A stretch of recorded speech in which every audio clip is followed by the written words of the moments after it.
I want to tell you a very, very, very important story in this video, and I hopefully think that you're going to learn something from it. From my own childish perspective, just from the basic childish perspective, I think life will always be a constant battle between the life of ease and its momentary reward, right? And a life of discipline and its reward also. The reward for a life of ease, a life of easiness, could be maybe a fun day at the beach, going to the beach, or maybe just rolling a joint and just smoking it and just escaping reality, right? And the reward for a life of discipline could be far ahead of time. Maybe when your friends are doing things, you just focused on your own idea. Or maybe the result that you want for your life of discipline is to actually own the beach itself, to actually own the beach instead of going there to just have fun anytime you have a chance. And this is actually very crazy for me because the universe has actually designed it that the things that are easy to do are not profitable in any ways. It's crazy. Think about it. The things that are easy to do, the things that are mostly easy to do are not that much profitable. But if you indulge in yourself in something that take time or put yourself in some kind of like a routine, a self-discipline, you could actually reap the reward. Even if not in financial aspect, the feeling of feeling more in control of yourself or feeling like a human being, like a man made it. It's actually crazy the kind of reward you're going to get from self-discipline. I'm not making this video because I am that much of a disciplined person or somehow. All of us kind of like make mistake and we fucked up. But from a mistake that I've made several videos about it. But this particular video I'm making is actually very, very important because based on my analytics, percentage of you guys that watch my video are like of the same age range with me. We are like between 24 to 30 years old to 18 to 30 years old, that kind of age. So I feel like the thing we are going to go through, we might not go through the same problem, right? But it's going to be a little bit similar, right? Kind of like similar. We're going to have this essence of like we're going to go through similar situation about customer issue, about getting jobs, going for contract hunt and things like that. So this video, I hope it help you guys and I hope you guys understand it and it's actually enlightening you in the aspect of life. Life in itself is way more spiritual than we could think. The things that are happening physically already occurred in the spiritual aspect. So I need you guys to pay attention. Late 2019, I went to Abuja for a contract, right? The contract I had to, the way I got the contract, the way I got about hearing about the contract was kind of like something. It's another story on its own. I'm still going to tell you guys about the way I got to know about the contract. And my process to going to Abuja to write my quotations and stuff like that, it's another story entirely. I'll make a video about that one also. But while I was going to Abuja, right? When I wanted to go to Abuja, the money in my account then was around 200 and I think maybe 230k or so. So if I'm to go to Abuja by flight, right, I will have to spend maybe like around 180k. I think the flight was like 80,000 naira per like for to and fro. That I'll be spending like around 85k. I can't recall.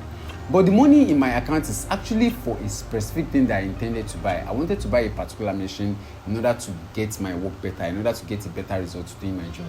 So I thought about it for quite a long period of time. Like this contract that I'm going for, there's no guarantee that I'm going to get a contract. It's just it's just like taking a risk, right?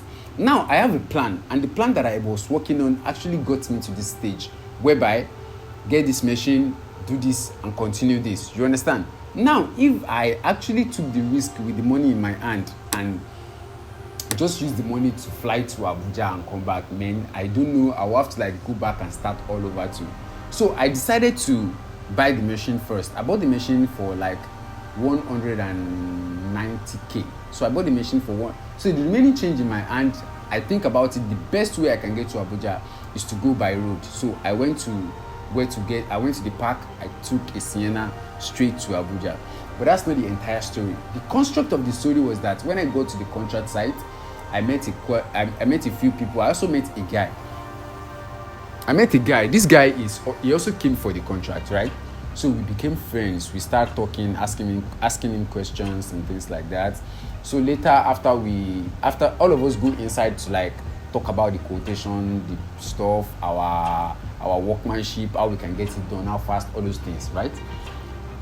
So after I waited for the guy, I went in before him. I waited for the guy outside. So after we took an Uber together, and I go to where I stayed, and he actually go to where he stayed.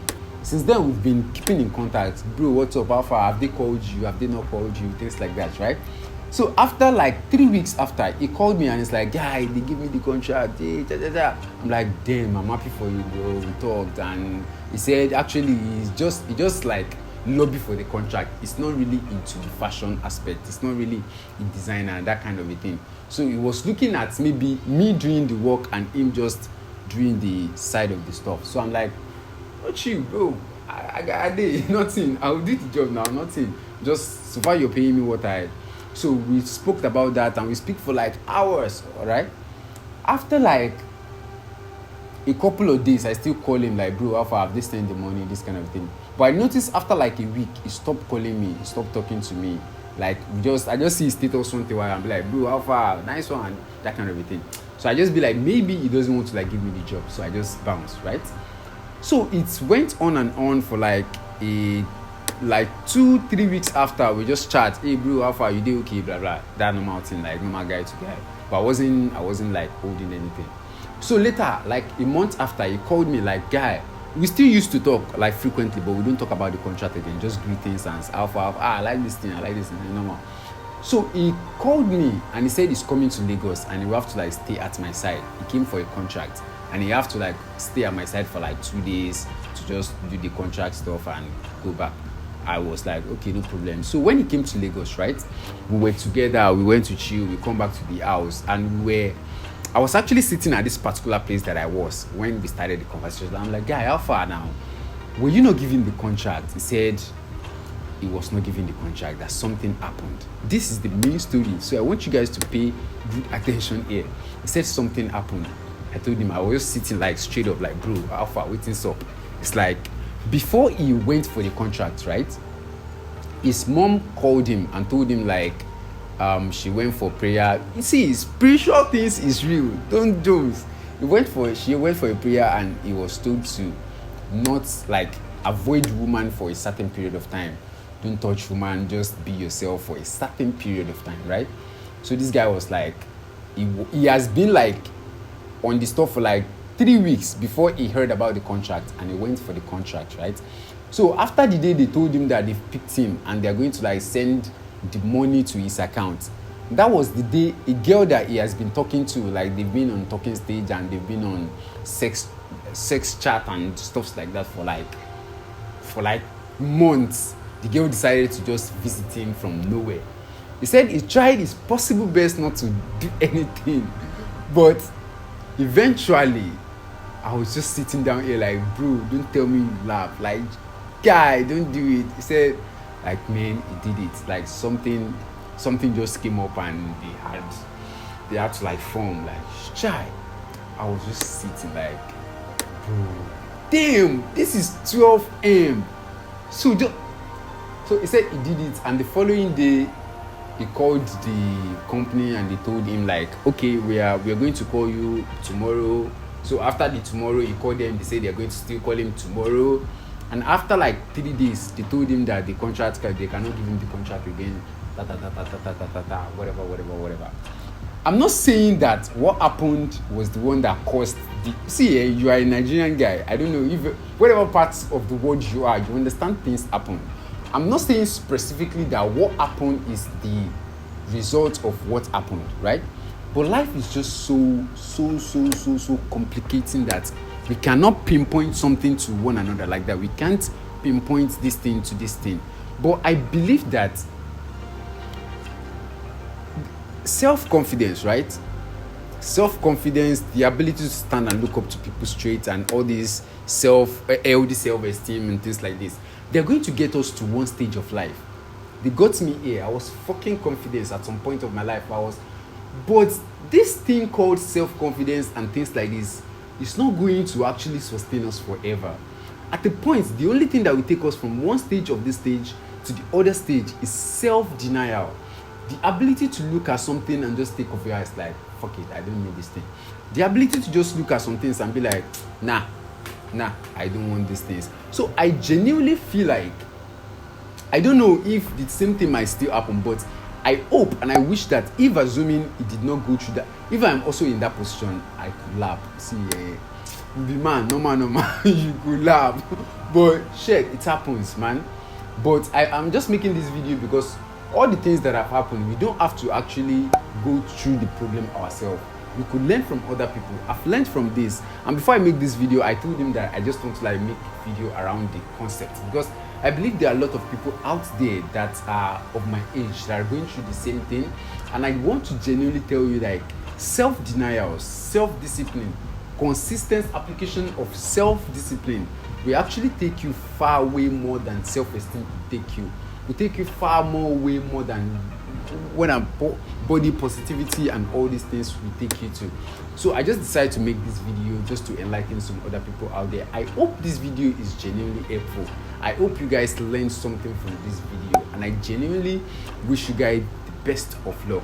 That will be about this video. And before I end this video, I just want to tell you guys that I've started my fashion school, my physical fashion school. I have an accommodation for you guys if you want to come and learn at my place. I have a complete workstation, like 100% complete workstation. You're going to have fun. All the rooms are filled with AC. If you're coming for accommodation, but you can come and go. It's a fully functional place for you guys to learn anything suit making, traditional.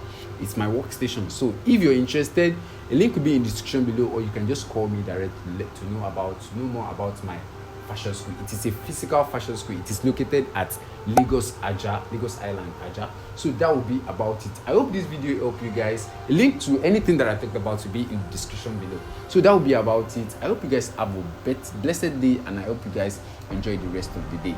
And to the air, salute. Bye bye. I'll see you on my next video. Peace.